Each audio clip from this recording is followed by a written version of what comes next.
Right. Hi, my name is Kelsey, and I would like to demonstrate some play videos, and let's talk a little bit about how to play properly with your dog. Primarily tug, but that's just because tug is the easiest and the clearest version of play. Of course, there's many different options for play. We have keep away, and I think keep away is very important if you have a dog that enjoys the game of chase.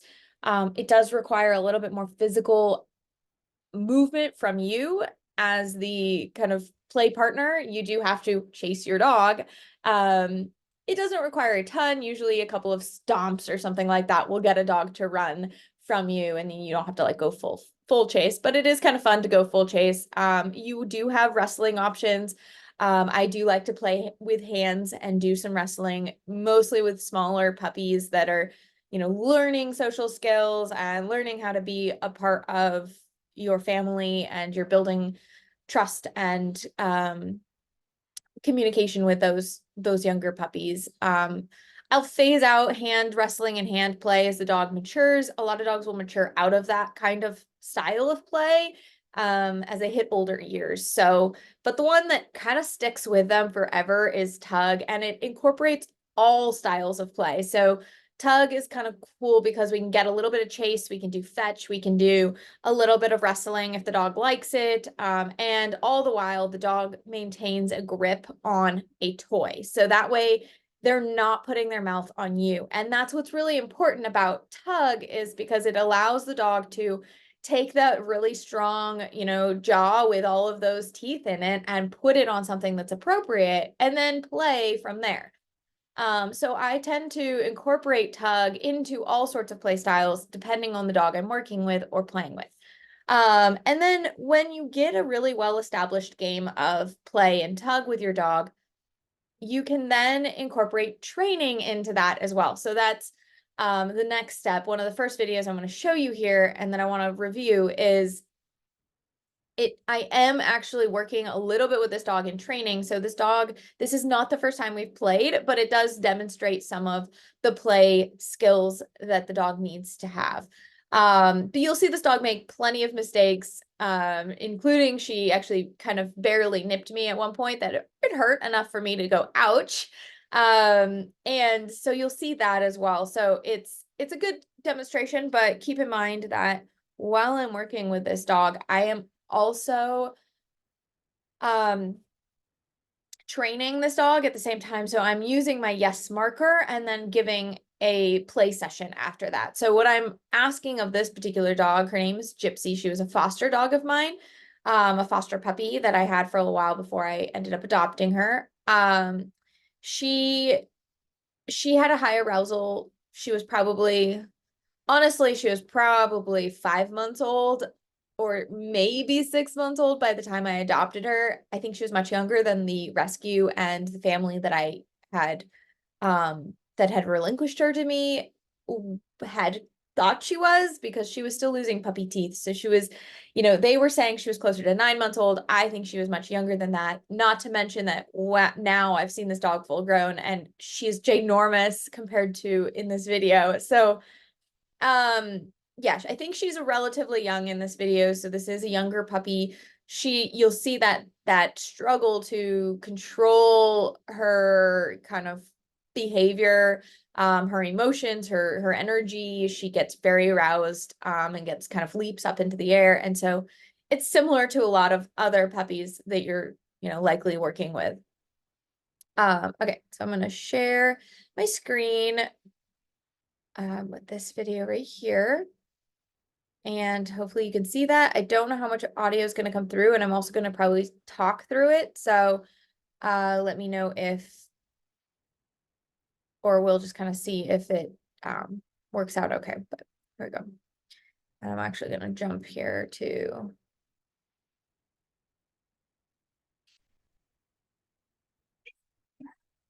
So there was my mark. I said yes, and then I provided the reward. Now I play chase. So notice how I drug the toy across the ground. That is really important.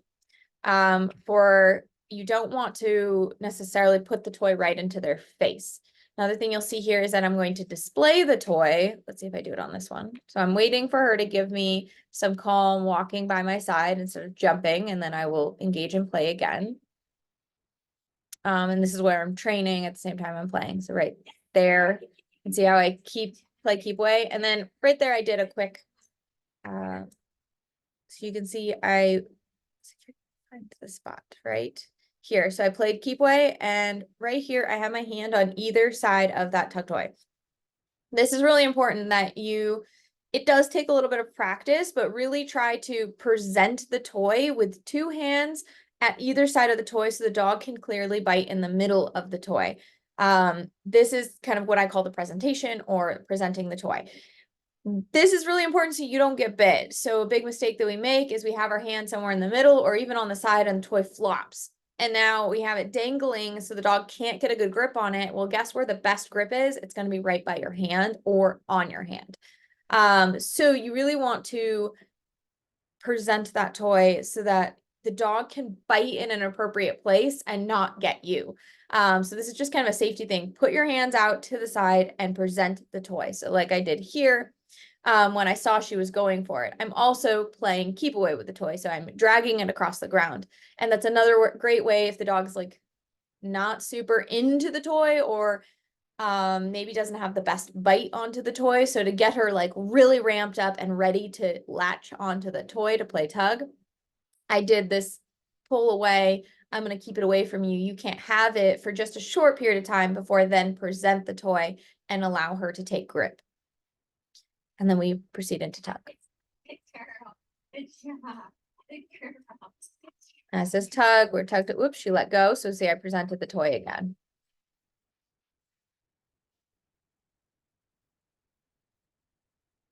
So this is really important. Now we're going to try to get the dog to let go of the toy. Within tug, you'll see here at a later point, I let the dog take the toy. I accidentally lost my grip. She got the toy. That's fine. There are no winners and losers in tug. Tug is about sharing and not dominating the game, not always maybe winning the toy or getting the toy from them. But it's helpful, especially when we're doing training sessions. I like to get the toy, ask for some training, and then say yes and provide the toy again as the reinforcer, just like you might a treat. Instead, we're using play. But if you're just playing to play, this doesn't have to be the case. Like you don't have to do this. You don't have to go through and have these pauses of good behavior or training in between or intermittently, but you'll find that it helps slow the game down a little bit and it makes progress in your training. So it isn't a bad idea to do so. It's not a necessary step in the game, but it does, help diversify your gameplay with your dog, and helps them work on some other skills that maybe they don't have mastered. Like this dog, is very leapy and jumpy, and I wanted to work on getting her revved up and then having her control her emotions, plant her feet, walk nicely beside me, and not lunge at the toy. So that was where we were working. So to get the toy out of the dog's mouth, you're going to stop right here where I've stopped the video, and you're going to collect the toy and create a very calm demeanor. So you're going to calm yourself down first, and then you're going to move the toy into a neutral position, usually against my thigh is what I'm going to do. So I'm going to brace myself. If you have a really strong dog, you want to, stand with your feet square and, or in an athletic stance, maybe one in front of the other.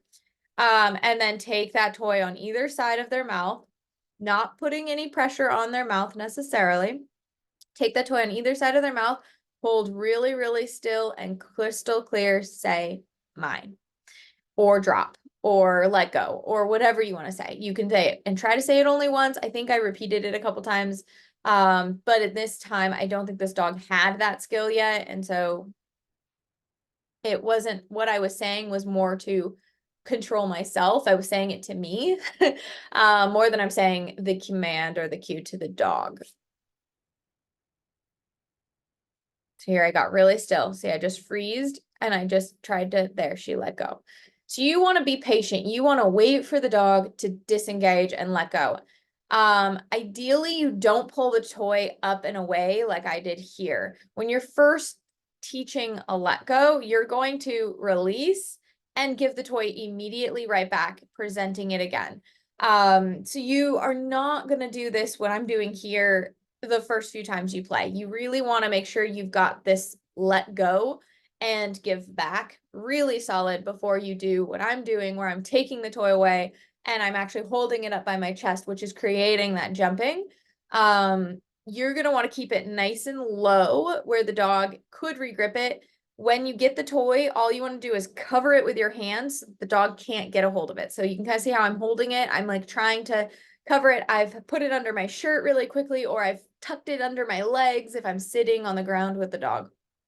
So you want to basically get rid of the toy. Don't move the toy like up into the air away from them, or up by your face away from them, or even behind your back. A big movement like that is going to cause the dog to lunge at the toy early on in the game. And so in order to establish this, don't lunge at the toy, I will present the toy, you need to hide it and then represent it really quickly. All right, so we'll try this again. So now I'm going to ask again, I'm asking for calm behavior. She's doing pretty good here. She's not leaping at me. I want her to walk kind of in a heel. Yes, there. So she snagged my sweater. So once I get a grip, I'm doing a lot of shaking, head shaking, and this is to hold that dog's grip. So I don't want them re-gripping. Once they grab the toy, ideally I want the dog to hold the toy firmly.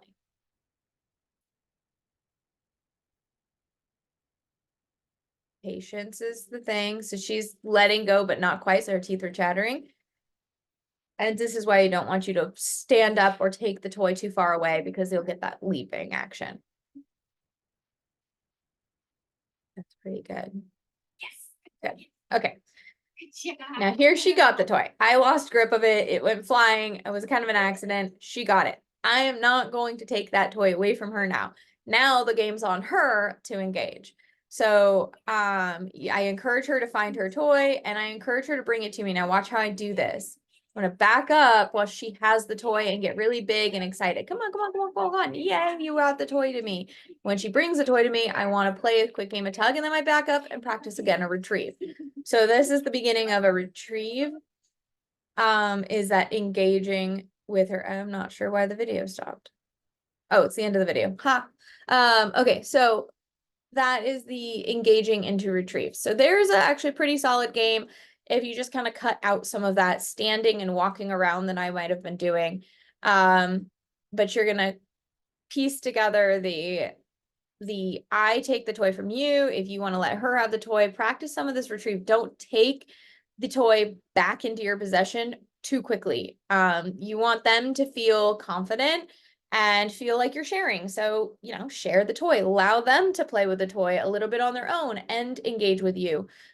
Stay talking with them the whole time. Yay, yay, yay, good dog, you're doing it. Woohoo. I make a lot of noise when I'm playing. The only time I go silent, I'll go yeah. And the moment that I go silent, that is their cue to maybe end the game. And that's when I hold the toy really still. I'm going to lock up on it. I'm not going to move the toy. If they're trying to tug on it, you try to just stay as quiet as possible with your body, and you do go quiet with your facial expression, with your voice. You want to stop talking. You're not going to make any noise. You're just going to say your one command, drop, and hold. Don't say anything, just wait. And I might I'm working my fingers up closer and closer, because I know once they let go, I want to be able to cover where they were biting in the first place. So that's kind of why my hands get pretty close, but I am not prodding into her mouth. I'm not prying her mouth open. I'm putting no pressure on the dog's face when I'm getting that toy out of their mouth. All right, let's watch another video. Oop, not that one, this one. Okay, so this is Baker. He is probably about a year old, and we're working outside for this video. I didn't actually watch this one all the way through prior to making this, so we're gonna kind of just examine this video and see what I'm doing here. I just know I'm playing with him out in this kind of vacant parking lot. So there he had the toy. So there's some, I'm going to mute this. Sorry, there is dogs barking in the background because I had another dog in the building, behind the camera. So, okay. I've got it muted. You're not gonna be able to hear what I'm saying, but we'll watch it muted.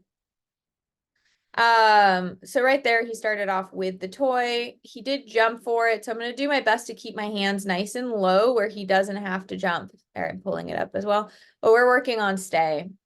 Okay, so we're working on a leave it or a stay. I'm not really saying leave it because I don't really want him to leave it forever. But more of like a wait or a patience. So he's understanding the cue of when to begin the play session. So with Gypsy, I was looking at, and we're kind of working on getting the toy out of that dog's mouth. This one, I'm actually doing a lot more work on engaging into the game. So this is the other important thing, is making sure that you have a good start button. The game starts when the whistle blows, and you want to make sure that that whistle is very clear to the dog. So that whistle being something like get it, play, go, whatever you want to do, but just have some sort of word or phrase that is very, very clear. And then you're going to present the toy. And that means the game's on. In all other circumstances, that toy, if you are holding the toy, they should not be lunging or biting at you until you've given the go for it. And so that's what I'm doing here, is I'm putting the toy around. I'm saying, you know, doop, doop, doop, doop, doop. I'm not making a whole lot of noise, but I am flailing the toy around because I want to taunt him just a little bit with the toy.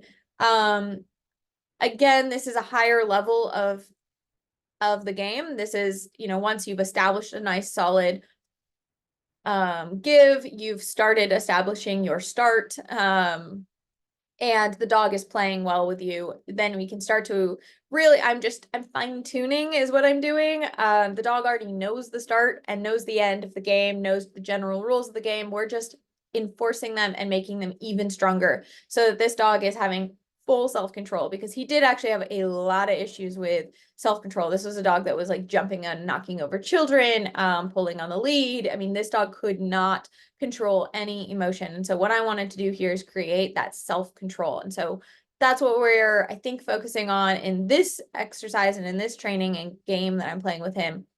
Again, we're still playing tug though, so those tug rules still apply. So this is just playing tug. He's a bigger dog, so I'm moving around a lot more. We also have a lot of space, so I would like to use the space. Great. See that? Oop, he went for it and I didn't present it. There, I presented it. Do you see that nice clear? Let's hold on. I want to freeze on that frame.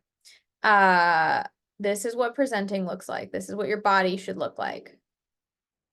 Great. So keep away, present. So right there, I said, whoop, and I probably said, because I haven't muted, you can't hear me, but I probably said, get it, or something of that nature, play, go. Take as another one I use often. So I probably did that here. I probably said something like take and presented the toy just like this. So you can kind of see, oh, sorry.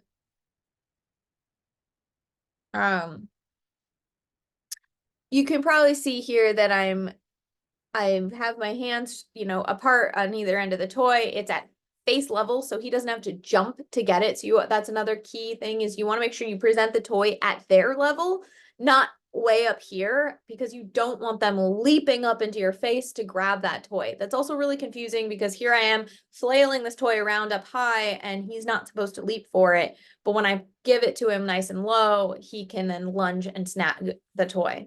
So again, put it at nose level, at their mouth level, where they don't have to leap for it.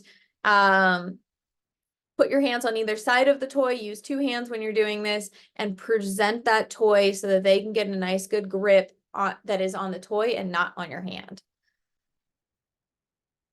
Good. And then as soon as he's got a grip, I can let go with one hand. Now here, I'm going to do some wrestling or petting. He's got the toy. Oh, I let him just take control. He was like, oh, I like those itches. Great. That was a nice, beautiful pause with a sit. Very nice. This dog really isn't always into playing tug all the time. He's kind of has a very gentle, soft mouth, so he tends to spit the toy out. So I'm doing a lot more. I'm going to pet him instead of doing a lot of hard tugging. But this is all dependent on the dog that you have in front of you. So this is just another example of how I'm playing with this dog. This is how this dog plays. I'm also working a little bit on getting him to pet and bring a toy to me. He plays keep away a lot with his family. Woo! So here's a nice little fetch and where I'm incorporating fetch into a game of tug. Oops, he didn't bring the toy. Let's see. Oh, he came back though, and I seem to appreciate that. So I may be working on a few other things with him. Motivating this dog to play is a thing. Oh, he got the string in his face. I have to pull the string out of his mouth. Okay, so I point and I say, get it. And I try, what I'm trying to do is I try to encourage him to pick up the toy. So he wants to kind of bite at my hand. And you just kind of want to try to keep your hand out of the way and encourage them to get the toy. So I'm going to kick the toy around. I might encourage it, but I'm going to let go. I want him to start the game. I want him to grab the toy and bring the toy to me and say, I want to play right now. Yeah, so we're struggling here. This is a good example. I'm like, hey, go get it. Anything? No. Okay. Well, darn. I have to admit, at the end of this dog's training, he was a toy enthusiast. So stick with it, try to make it fun, get excited, make noises, run away. This is a little keep away game. Sometimes playing keep away is a really good way to do it. He might be getting tired. How long is this video? If it's not working, take a break, try something else, go to something else, do a different training exercise, and then, come back to it. Don't give up. I gave up. Did I do another training? No. So it wasn't working. It worked for a little bit. Sometimes it takes time to motivate a dog to want to play with a toy, especially if they have any kind of insecurity with you. So this is probably a good example of what will actually happen when you are working with your dog. They're not going to be motivated. They're going to look at you and go, you never played with me like this before. So they're a little confused. This is a clear indication that this dog does have some trust issues with people. He's struggling to rely on, am I going to take the toy away from him? Am I going to get mad at him? If he misses the mark. He's a little shut down, and we want to encourage him to play like Gypsy played, which was confident. She was trying things, although she was jumping and having a little bit of an issue there. It wasn't bad. I never got mad. I never lost my temper on her. And she by the end of, like I said, that one video is only a clip of that. I continued to do that, and she was solid. That dog, by the end of it, didn't jump on me at all. So, but if you are struggling with motivation, keep in mind that some of that has to do with your relationship. So that's a really clear indicator that there might be a little bit of some turmoil in your relationship. That dog is not fully trusting that you're going to follow through, that you're not going to get upset with them. And even, it doesn't necessarily mean you're full on beating them. Like, that's not what I'm saying. Just like sometimes even our own emotions, when we're like, oh, you just get upset. The dog, like, especially a dog like Baker here, they just feel it. Excuse me. It doesn't matter how much you try, that dog will just feel your upsetness. Some dogs are so sensitive that all you have to do is think a thought and say, I'm really frustrated with you. I don't like being bit. This is upsetting me. I'm getting frustrated. If you're feeling yourself get frustrated, end the game, come back when you're calmer. It's okay. Like here, I started kind of getting a little frustrated. He was losing it. I probably was thinking thoughts of, I'm upset with you right now. Like, why isn't this working? I really wanted to have a good, strong training game with him, and it wasn't working. And I'm sure that I was getting a little frustrated, so I needed to end the game also for myself as well as him, because clearly he was picking up on my frustration that he wasn't doing what I wanted him to do, which was fetching the toy. But I was putting too much pressure on him. So tug really, and play in general with your dog really can give you a lot of insight into how your relationship is going. Looking for those subtle signs of he had a very low posture, like you'll see here. Look at, I mean, this body language right here, his ears are back, he's got a pretty low hunched, you can see that his rib cage is compressed his into his shoulders here. He's got this like bend in his shoulders. Same here, his rear end is a bit tucked. See again, low top line, crouching kind of looking position. Ears are very far back. He's panting. He is not having a good time. This is a dog that is not trusting me, is stressed, he's struggling here. He's not having fun. This is a stressed dog, or an upset dog or a shut down dog. By no fault of my own. Like, it's not that I did anything specific to cause this. It's whatever is in his history. He's having a hard time in this relationship right now. And I need to respect that. I need to pull back and see if there's any. That's a little high. His head's a little bit higher, but you can still see his ears are back. This straight low tail. I mean, he's wagging it, but he's in what I would call a defensive posture. See here, he's not even taking the toy. He's in this very defensive posture. Basically, it's what we call appeasing. He's trying to basically tell me to calm down. Maybe I was giving him signals that I was getting frustrated or upset with him. I do know that his parents in the past have probably gotten a little upset with him at times because he's just a big oofy dog, and it can be frustrating when you have a big oofy dog.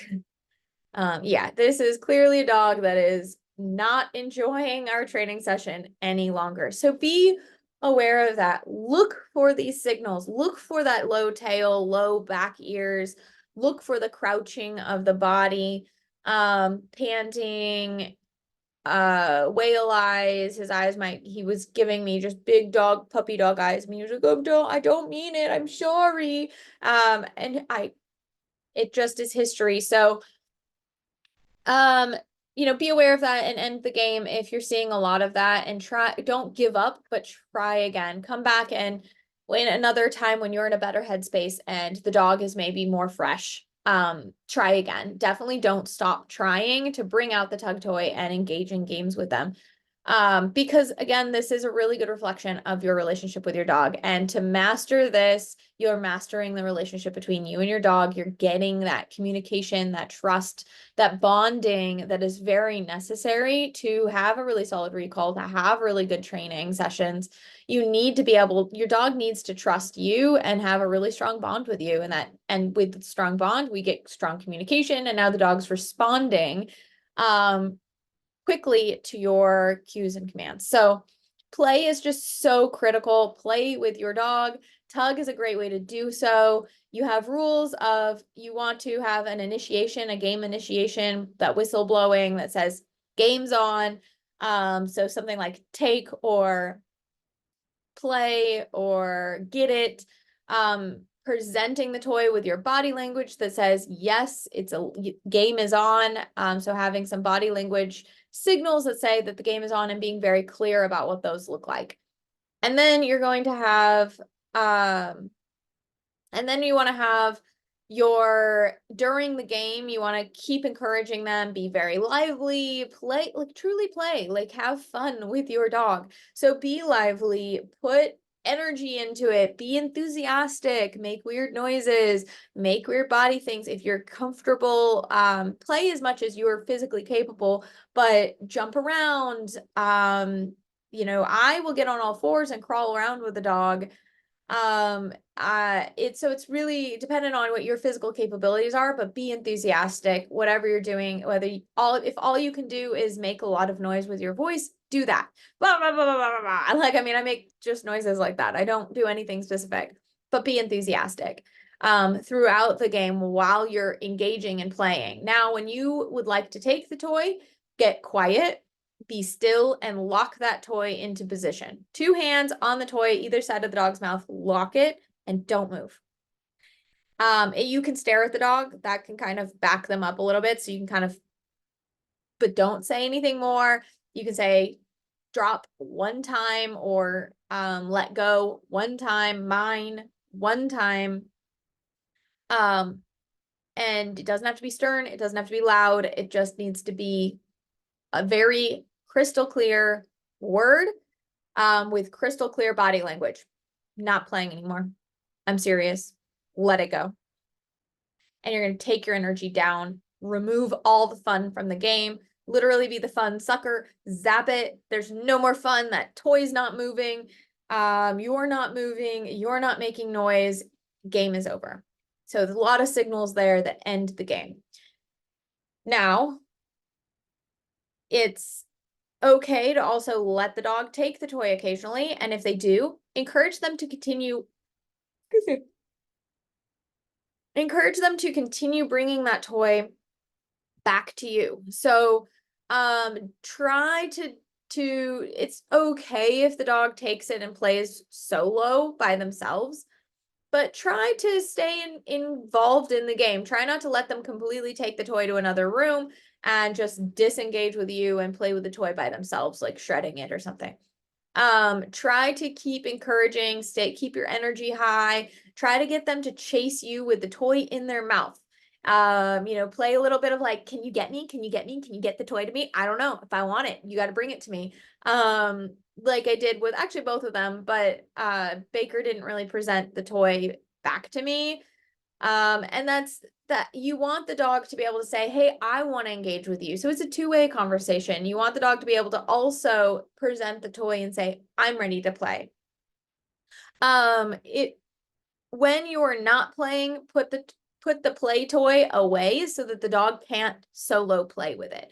When that toy comes out, that's a special toy. That means you and the dog are going to have bonding time, and they can't just solo chew on it. So make it a special toy, especially if you have a dog like Baker. In this example with Baker, the golden retriever, you want to have a special toy that means I'm going to play with you. This is what's going to happen. We're going to have fun together. This is a joint exercise. If you have a dog that's a little bit more like Gypsy, which she has, you can see on the ground, I have lots of toys available to her. I do keep like the tug specific ropes put up, so that particular tug rope was not available to her.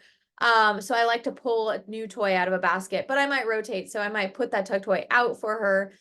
But so it kind of depends on the dog, whether you can have toys rotating or if you need to keep that toy 100% special.